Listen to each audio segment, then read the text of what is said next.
It's an undisputed fact that men and women are both human beings. It follows, then, that they are equal. Any discrimination is a flagrant act of oppression, because we all eat, drink, love, and hate in the same way.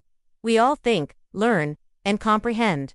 We all need shelter, clothing, and transportation. We feel hunger and thirst. We live, and we die. So, why are there men and women? Society is made up of both, naturally. Why not just one or the other? What really is the difference? There must be a natural necessity for the existence of both man and woman. This means neither is exactly like the other, and this natural difference is proven by the very fact that we both exist. This also means there's a specific role for each of us, corresponding to our differences. To understand these roles, we have to look at our created nature. Women are female, and men are male. Gynecologists tell us that women have a monthly cycle, while men do not. This natural cycle is a fundamental part of being female. When a woman's cycle pauses, it often means she's pregnant. Pregnancy is a nearly year-long journey where her physical activities are naturally reduced until she delivers her baby. After delivery, she experiences puerperium, another unique condition. Since men don't get pregnant, they don't experience these things. After birth, a woman may breastfeed her baby for up to 2 years. This creates an inseparable bond and naturally reduces her other activities. She becomes directly responsible for another human being who depends on her for survival. The man, on the other hand, neither conceives nor breastfeeds.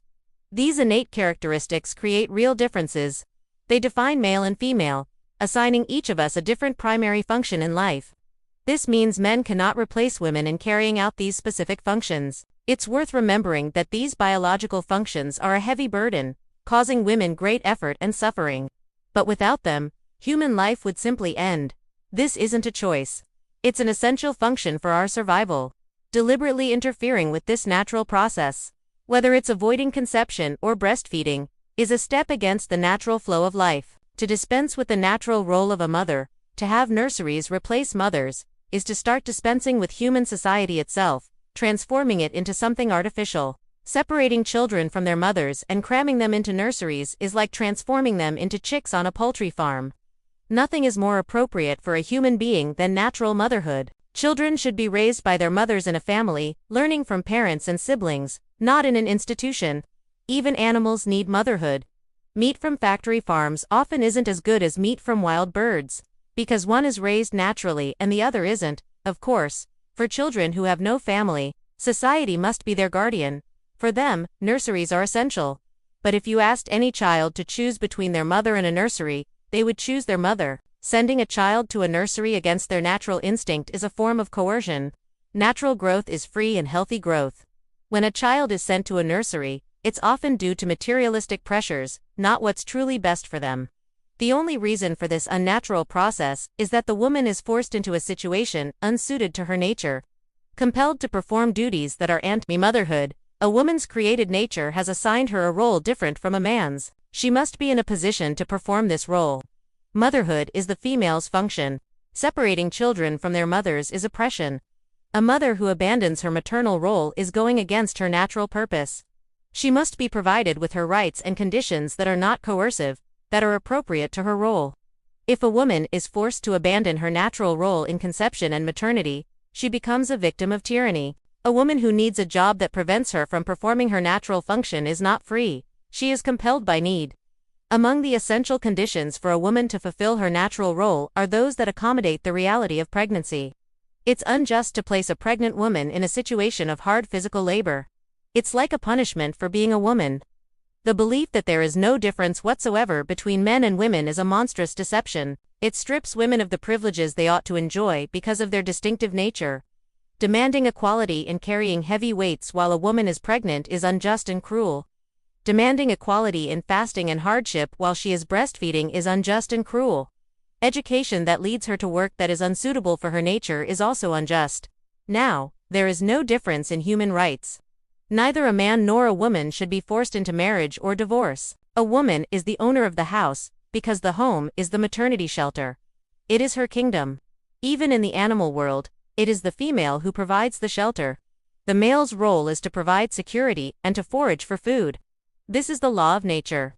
Men and women must be creative within their respective roles. To resist this is to go against nature and destroy the basis of freedom. Abandoning our roles only happens under coercive, abnormal circumstances. A woman who rejects motherhood because of work is abandoning her natural role under coercion. There must be a world revolution that ends all materialistic conditions hindering women from performing their natural roles, forcing them to do men's duties just to get equal rights. This revolution will happen, driven by the instinct for survival. Today, many societies look at women as commodities. Driving a woman to do a man's work is an aggression against her femininity. A man's work can obscure her beautiful features, which are created for female roles. They are like blossoms created to attract pollen and produce seeds. If we get rid of the blossoms, the plant's purpose ends. A woman has the full right to live without being forced to become a man and give up her femininity. Our physical structures are different, which leads to different functions, different psychologies, moods, and emotions. A woman is tender, pretty, weeps easily, and is easily frightened. Generally, women are gentle and men are aggressive. This is our inbred nature. To ignore these differences and mix up our roles is an uncivilized attitude, hostile to the laws of nature and destructive to human life.